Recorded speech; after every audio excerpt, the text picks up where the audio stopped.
Welcome to YouTube channel कानूनी व चर्चाई खास। लेकिन आज कानून की बात होगी, कानूनी चर्चा होगी और टॉपिक इन कंटिन्यूशन रहेगा रिमांड। तो कल हमने रिमांड की बात की थी। जो नया बीएनएसएस में चेंज है, भारतीय नागरिक सुरक्षा संहिता में, तो विज अर्लियर जो रेलेवेंट सेक्शन थी 167 of code of criminal procedure 1973, अब वो 187 ऑफ बीएनएसएस है और 2023, और जो ये बीएनएसएस है ये इन्फोर्स हो गया था 1 जुलाई 2024।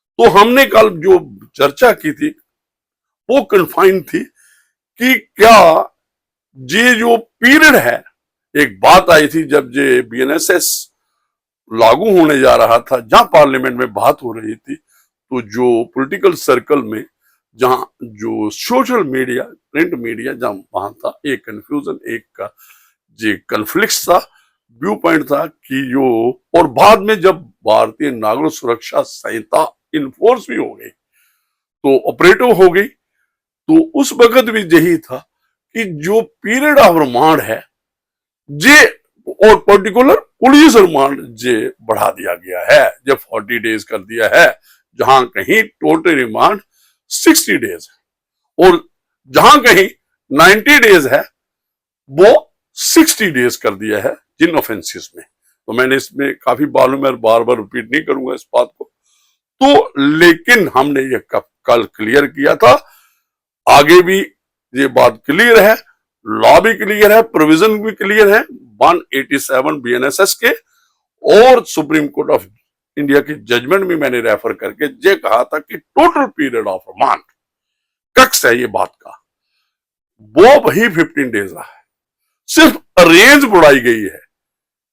रेंज ऑफ जो रिमांड है कि जो पुलिस रिमांड क्या रेंज बढ़ाई गई है, वो इसलिए बढ़ाई गई है क्योंकि कई बार इन्वेस्टिगेशन कंप्लीट करने के लिए इन्वेस्टिगेशन के दौरान एग्जॉस्ट हो जाता था जो 15 डेज का remand with in first 15 days, तो उन्होंने इसको एक्सपेंड किया, लेकिन उसका पीरियड ऑफ रेंज बढ़ाई गई कि इतने दिनों में कोई इन्वेस्टिगेटिंग ऑफिसर वो रिमांड ले सकता है, पुलिस रिमांड लेता है अगर उसके पास ने कोई क्लू आए, कोई बात नहीं आए, तो क्योंकि इन्वेस्टिगेशन कंप्लीट होने चाहिए, फेयर होने चाहिए, चाहे वो प्रोसिक्यूशन के हक में जाए, जहां अक्यूज के हक में जाए, लास्ट में केस क्लोज हो, जहां उसमें चार्जशीट में आए।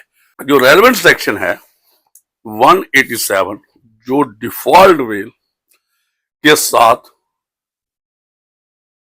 रिलेटेड है, जहां उसकी बात करती है the magistrate to whom an accused person is forwarded under this section, तो आगे में ये आ गया रिमांड।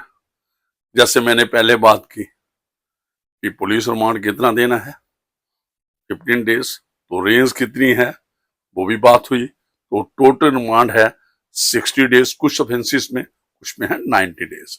तो 90 डेज वाले ऑफेंसेस कौन है 10 ईयर्स, जहां उससे ज्यादा लाइफ इम्प्रिजनमेंट, जहां डेथ पेनल्टी, बाकी दूसरों में 60 डेज। जब मैं शॉर्ट में बता देता हूँ, ये प्रोविजन आप पढ़ भी सकते हैं, तो अगर मैंने ये पूरा पढ़ने में लगाया तो ये लंबा हो जाएगा। जो ऑफेंसेस हैं जिसमें रिमांड टोटल 60 डेज है, अगर वो कंप्लीट हो जाता है, investigating officer fails to complete the investigation, जहां कहीं 90 डेज है। जो ऑफेंसेस हैं जैसे मैंने पहले बात की, तो वो अगर 90 डेज में भी इन्वेस्टिगेशन नहीं करते तो राइट एक एक्रू हो जाता है, क्योंकि रिमांड बिजान दे ही नहीं सकता जो स्पेसिफिक पीरियड है, तो उसके बिजान अगर कस्टडी में भी नहीं रख सकते किसको, अक्यूज को, और ऑथराइजेशन भी नहीं हो सकती रिमांड को। तो वर्चुअली क्या है कि ये जो 60 डे और 90 डेज है, इनमें इन्वेस्टिगेशन कंप्लीट करनी है।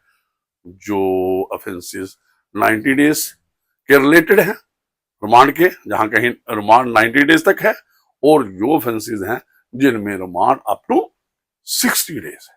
बट नो मैजिस्ट्रेट, देखिए मैं जो जुबानी बात की है, but no magistrate shall authorise the detention of the accused person in custody under this subsection 90 days where the investigation relates to an offense punishable with, देखिए ये याद रखिए, डेथ, imprisonment for life और imprisonment for a term of 10 years or more। तो ये मैंने कल भी बात की थी। तो दूसरा है 60 days where the investigation relates to any other offense। अब बात जो है जो मैंने पहले की कि अगर कंप्लीट नहीं होती है जो रेफर्ड पीरियड है, फिर क्या है, on expiry of the said period, इस पे हम आज इस पे बात करेंगे।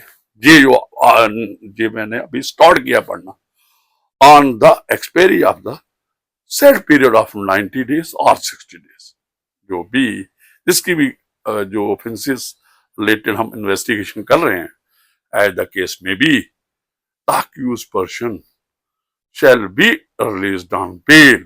देखिए बेल की बात भी है, रिलीज की बात भी है। If he is prepared to,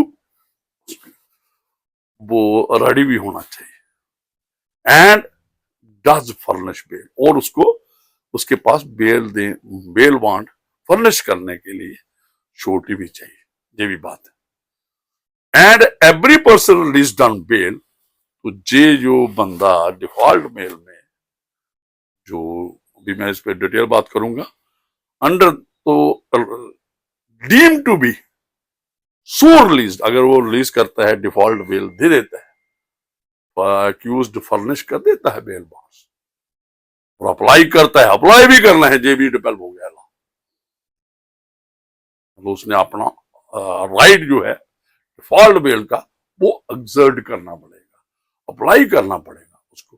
फिर क्या है, तो उसके बाद उसको बेल ग्रांट होगी, ऑब्वियसली उसको छोटी का ऑर्डर होगा कि इतनी छोटी आप दे दो, इतने अमाउंट्स की बेल बॉन्ड। कई बार तो पर्सनल बॉन्ड भी ऑर्डर होता है, दोनों ऑर्डर होते हैं, personal and bail bond of such A amount. तो इसमें क्या है, अगर बेल हो गई तो वो बेल इक्वली सिचुएटेड है जो चैप्टर जो 35 ऑफ दिस जो BNSS है। ये जो डिफॉल्ट बेल की बात, ये स्टैट्यूटरी बेल की बात, तो इसको डिफीट करने के लिए जो स्टैट्यूटरी बेल का राइट एक्रू होता है, जहां कहीं इन्वेस्टिगेशन कंप्लीट नहीं होती है with in the specific period provided, जो हमने अभी पढ़ा है, जो सेक्शन 187 उसके सब सेक्शन 3, तो BNSS है, हम पढ़ रहे थे। तो अगर नहीं तो फिर क्या करते हैं, जो इन्वेस्टिगेटिंग ऑफिसर, जहां जो प्रोसिक्यूशन साइड से होते हैं, वो इनकम्प्लीट चार्जशीट पेश करते हैं, इन्वेस्टिगेशन कंप्लीट नहीं होती समहाउ, तो फिर वो एक ट्राई करते हैं।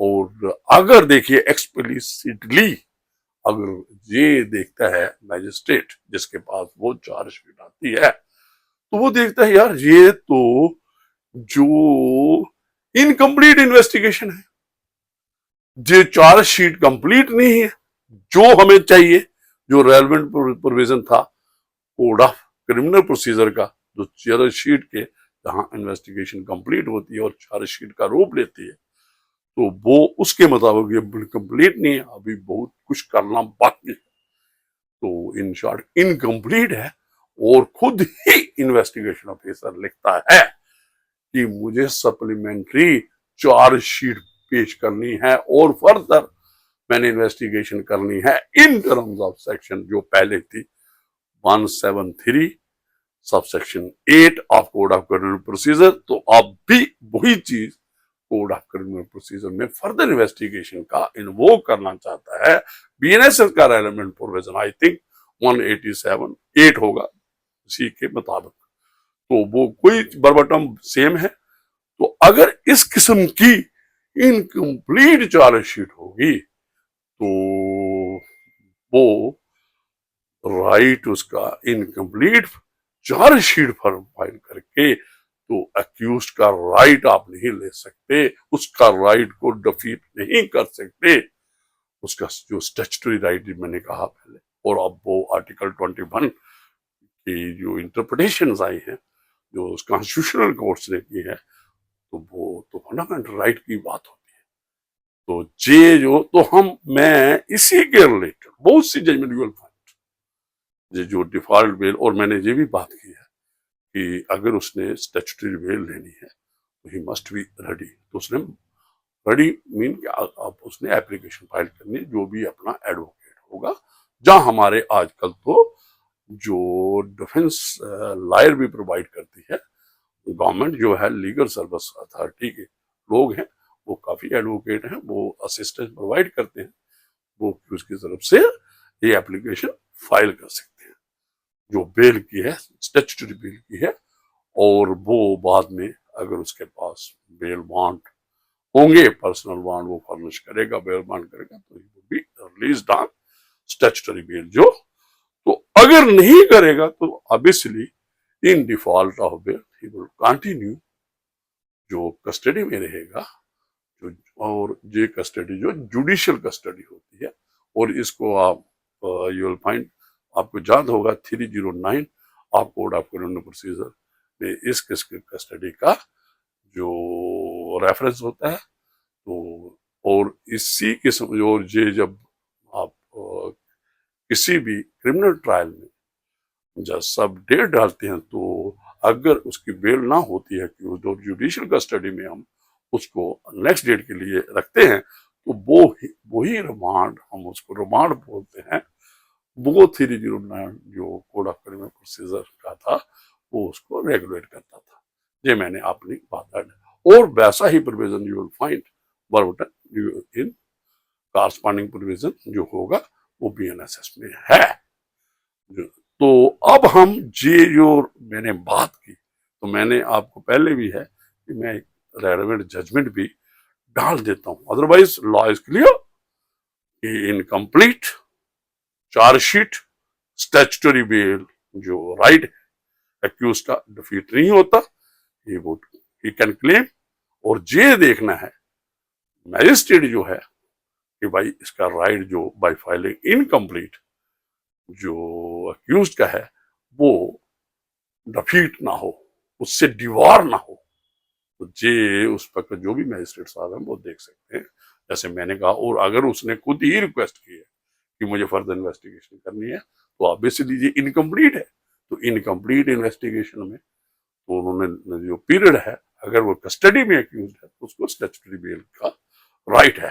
तो हम इसके बड़ी रेलेवेंट जजमेंट है। और ये इस वक्त स्टेटस क्या है जजमेंट का, Ritu Chhabra versus Union of India, ये जजमेंट है जे 2023 की है।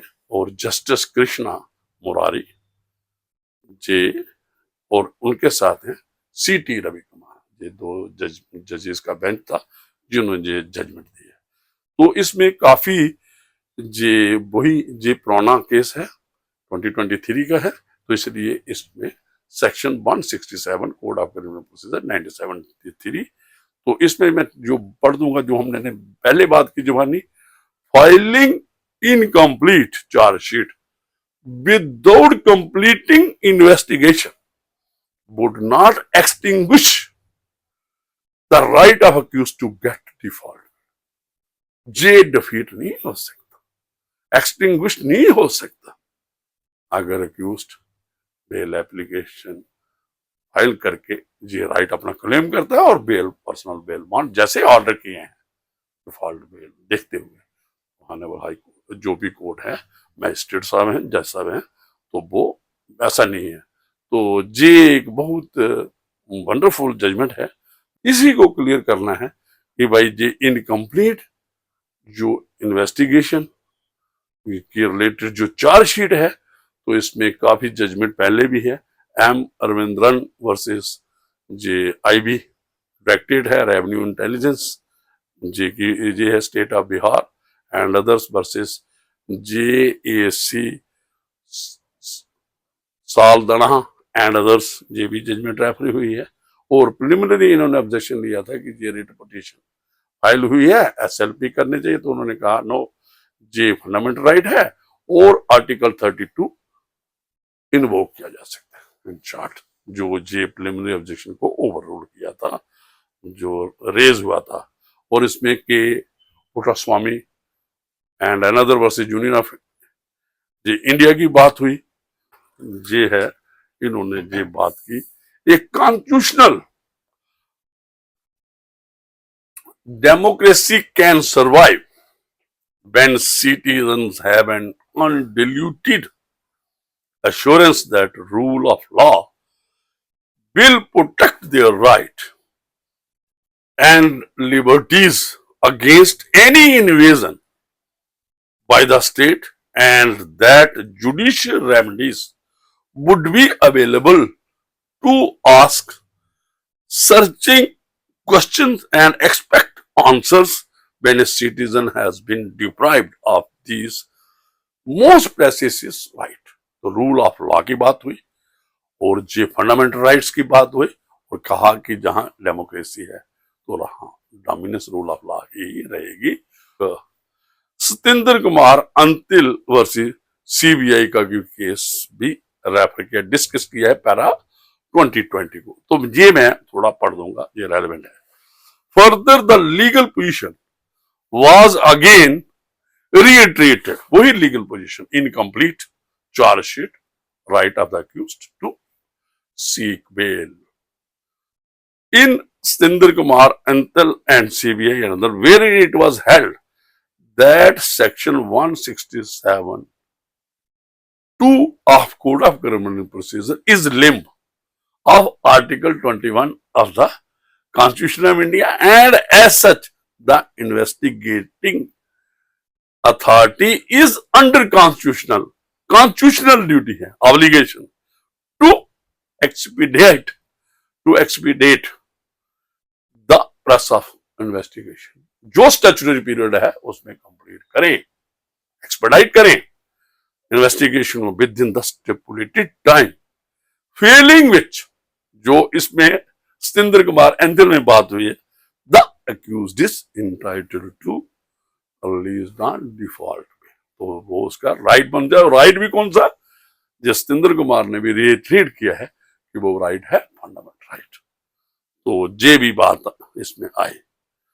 इन व्यू ऑफ द अफोरसेड, दोबारा discussion, the issue framed by us, issue क्या क्या फ्रेम किया था ऊपर, जो इनका आंसर दिया इंटरप्रिटेशन से, we stand answered as under, तो इशू क्या था, विदाउट कंप्लीटिंग, ये नंबर 1 इशू है, without completing the investigation of a case, a chargesheet और prosecution complaint can be filed. तो बात आई क्या हो सकती है फाइल जब इन्वेस्टिगेशन कंप्लीट नहीं है, ये क्वेश्चन नंबर 1 रखा था, by the investigating agency only to deprive, अगर ये कर देते हैं फॉरफिट राइट उसका करने के लिए, जस्ट एक कैमोफ्लॉ की इन्वेस्टिगेशन फर्स्ट इनकम्प्लीट चार्जशीट पेश कर देते हैं और राइट रिजर्व रखते हैं फर्दर इन्वेस्टिगेशन का, तो अगर मैजिस्ट्रेट साहब देखते हैं कि वाकई यार ये कंप्लीट इन्वेस्टिगेशन नहीं है, चार्जशीट कंप्लीट नहीं है इन टर्म्स जो रेलेवेंट है कोड ऑफ क्रिमिनल प्रोसीजर, जो एक चार्जशीट को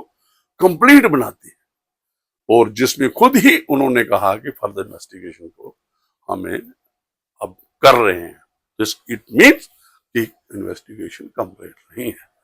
तो इसका आंसर क्या था, तो फिर क्या आ गया, cannot be filed by an investigating agency only to deprive an arrested accused of his right to default bail under section 167(2) of the Code of Criminal Procedure। तो ये इंटरटेन ही नहीं करेगा अगर देखा जाए तो मैजिस्ट्रेट, क्योंकि ये इनकम्प्लीट जो चार्जशीट है, ये क्वेश्चन आंसर किया है, क्या कर सकती है, तो ऑब्वियसली नहीं कर सकती। Such a charge sheet, if filed by an investigating authority without first completing the investigation, would not extinguish, अगर ये पेश भी हो जाती है फाइल भी कर देता है इन्वेस्टिगेटिंग ऑफिसर में जो ओवरसाइट से, अदरवाइज उस वक्त जब जो फाइलिंग होती है तो जे मजिस्ट्रेट के नोटिस में नहीं आती है, जज साहब के नोटिस में नहीं आती है, तो ये राइट ही एक्टिव होगा और ना ही डिफीट होगा। राइट जो एजेंसी है इन्वेस्टिगेटिंग उसके हक में कि भाई हमने फाइल कर दी है, ये पोस्ट ऑफिस नहीं है मजिस्ट्रेट, उसने देखना है कंप्लीट चार्जशीट है या नहीं। तो राइट जो एक्यूज का है, ऐसी चार्जशीट जो इनकम्प्लीट इन्वेस्टिगेशन है जिसमें जो कंप्लीट नहीं है तो वो उसमें राइट डिफीट भी नहीं कर सकता। तो स्टैट्यूटरी बेल की बात 187 बीएनएसएस में की गई है, would not extinguish the right to default bail under section 167(2) of code of criminal procedure. तो ये भी आंसर आ गया क्वेश्चन का। थर्ड क्वेश्चन क्या है, the trial court in such cases can not continue to remand. देखिए ये बड़ी इंटरेस्टिंग है। An arrested person beyond the maximum stipulated time without offering the arrested person default bail. देखिए ये क्या है, जो इन्वेस्टिगेशन कंप्लीट हो गई, मैं अभी और बात करूं जो मैंने पहले बात की थी, ठीक है, जो अक्यूज्ड है जो उसको बेल बांट देने हैं उसको अप्लाई करना है, लेकिन रिमांड तब भी मैजिस्ट्रेट कैसे करेगा विदाउट, अगर इनकम्प्लीट चार्जशीट। अगर मैजिस्ट्रेट को पता चल जाता है तो ट्रायल जब उसने कमिट करना है, जो अगर कोई कमिटल केस है, सेशन ट्रायल केस है, जहां अपने पास जो उसका ट्रायल है, तो अगर उसको देखते हैं तो वो उसको रिमांड ही कर सकता है, जिसकी बात मैंने 309 of code of criminal procedure कि मैंने ट्रायल चलाना, तो ऑब्वियसली बेल अगर ग्रांट नहीं हुई है तो केस को जुडिशियल लॉकअप में रखा जाता है, जेल में। तो लेकिन तो without offering the arrested person, ये ऑफर करना है, अभी ये थोड़ा सा और ये अक्यूज फ्रेंडली होगा, मैजिस्ट्रेट को ऑफर करना है द अरेस्टेड पर्सन डिफॉल्ट, भाई आप डिफॉल्ट में क्लेम कर सकते हैं। तो जैसे भी है कस्टडी में जान जाएगी नहीं, अगर जाएगी तो इलीगल हो जाएगी, इलीगल कन्फाइनमेंट होगी, क्योंकि चार्जशीट आपकी कंप्लीट ही नहीं। अगर आप बोध हो गए, हाँ अगर वो बेल बॉन्ड नहीं देता तो आदम खाल हम बोलते हैं उर्दू में, in default furnishing of personal bail bond जो ऑर्डर किया है मैजिस्ट्रेट जज साहब ने, तो अगर नहीं फर्निश होते तो इन डिफॉल्ट वो उसको नेक्स्ट जब तक जो दोबारा वो बेल बॉन्ड अगर फर्निश कर देता है सब्सिक्वेंटली, तो उसको उसी वक्त रिलीज करना पड़ता है। तो ये जो मैंने अपनी जो प्रैक्टिकल एप्लीकेबिलिटी है इन प्रोविजन हमने एक्सपीरियंस किया एज एडवोकेट, और जो एज ए जज 40 इयर्स का हमारा जो एक्सपीरियंस, और अब भी मैं यही एक्सरसाइज कर रहा हूँ, रिसर्च वर्क करता हूँ, और ये इंटरप्रिटेशन कंक्लूजन क्या निकला इस केस का, इन द इंस्टेंट केस, इसमें सारा क्रक्स है जो हमने जुबानी बोला जब पढ़ा। It is clear from the facts that during the pendency of the investigation supplementary charge sheet were filed by the investigating agency just before the expiry of 60 days with the purpose of scuttling the right। देखिए क्या है, supplementary chargesheet भी है लेकिन वो complete नहीं है investigation, जो आगे बात होगी, सिर्फ स्कटल करना था राइट किसका, एक्यूज का, to scuttle the right of default bail of the accused जो उसके फेवर में एक्रू हुआ है। इस फैक्चुअल पोजीशन जो इन्होंने जो फैक्ट्स अप्रिशिएट किए, कंसीडर किए, तो ये पाया was missed by the trial court, तो ये ट्रायल कोर्ट ने नोटिस नहीं किया। And instead of offering default bail, offer word है यहां, उसको बताना है एक्यूज को कि भाई ये आप बेल, आप स्टैट्यूटरी बेल के आप इंटाइटल है। To the accused the trial court mechanically accepted the incomplete chargesheet. हो सकता है गलतियां भी होती है, क्योंकि ये जब फाइलिंग होती है तो वो सुप्रीम के पास होती है, नोटिस में नहीं भी आ सकता है कई बार, लेकिन filed by the investigating agency and further continued the remand of the accused. जो रिमांड देना है वो गलती, वो तो ऑब्वियसली चार्जशीट जो भी सीडी फाइल जो भी उसके पास अंदर रिमांड देने का तो एप्लीकेशन ऑफ जुडिशियल माइंड हुआ। अगर ट्रायल कोर्ट नहीं करता और फिर रिमांड देता है बियॉन्ड द जो मैक्सिमम पीरियड प्रोवाइडेड है 60 डे और 90 डेज, तो जो स्पेसिफाई किया गया है investigation agency and trial court thus failed to observe the mandate। तो जो ट्रायल कोर्ट की बात की और इन्वेस्टिगेशन एजेंसी ने मिसलीड किया और जज साहब के नोटिस में नहीं आया, तो फिर क्या हुआ,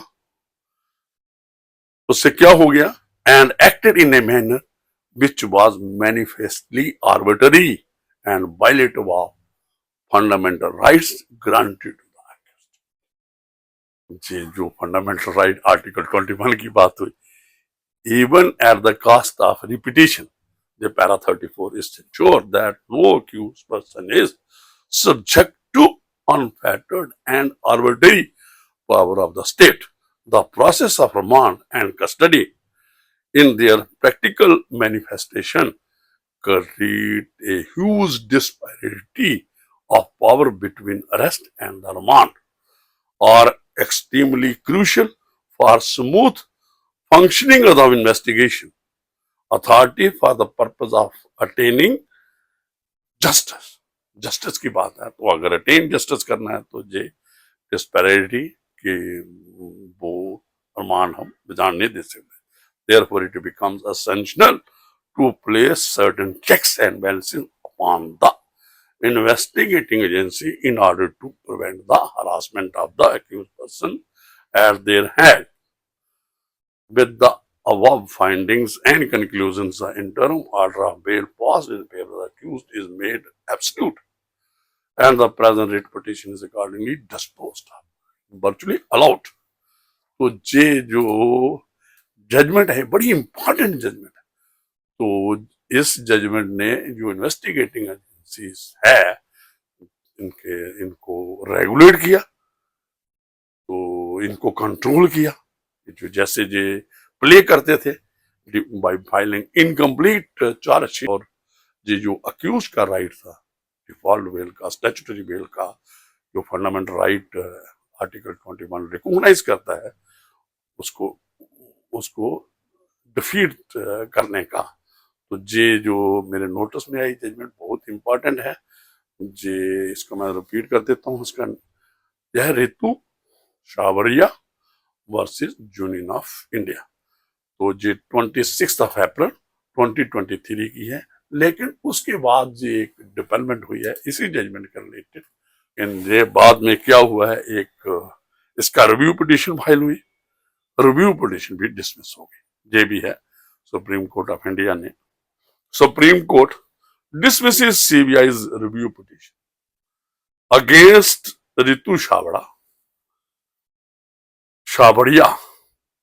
जजमेंट है that incomplete charge sheet will not defeat default bill। तो इन्होंने इस जजमेंट पे रिव्यू आया तो रिव्यू डिसमिस किया गया। तो एक और बेंच ने क्या किया है इसमें, it may be noted that operation of the Ritu Shabadiya judgment has been in fact suspended by virtue of another order passed by Supreme Court in special leave petition filed by Enforcement Directorate। ये और matter है, ये ED का matter था। On May 1st, 2023, a bench comprising of then Chief Justice of India D.Y. Chandrachud and Justice Padriwala ordered the application seeking default bail on the basis of the Ritu Shabadiya judgment should be deferred by the courts। आगे उसको follow नहीं करें इस judgement को। This order was passed after Solicitor General of India Tushar Mehta submitted that investigating agencies are facing difficulties due to this judgment।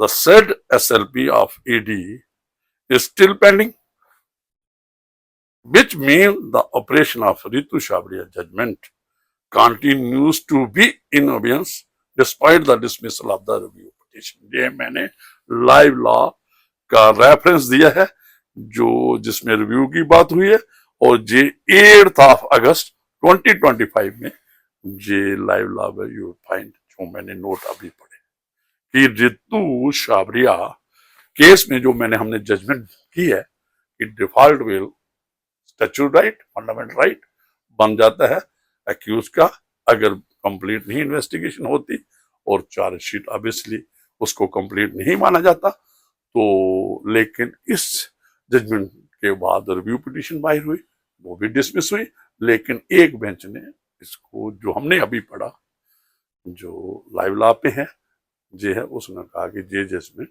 Captain अवेंस रखी गई है और इस वक्त जे सिचुएशन है। तो मैंने जस्ट जो करंट जो मेरे नोटिस में आया इस रिलेटेड जजमेंट के रिलेटेड, वो तो मैंने बात की, वो फाइनलिटी अटेन किया उस जजमेंट, लेकिन कैप्टन अवेंस से एक ऑर्डर है, वो भी सुप्रीम कोर्ट के कोऑर्डिनेट, जब कुछ भी कह सकते हो, वो भी वहां से है, वो भी मैंने आपके नोटिस में है। तो अभी उन्होंने कहा कि अब अभी तक ये जजमेंट जो है कैप्टन अवेंस है।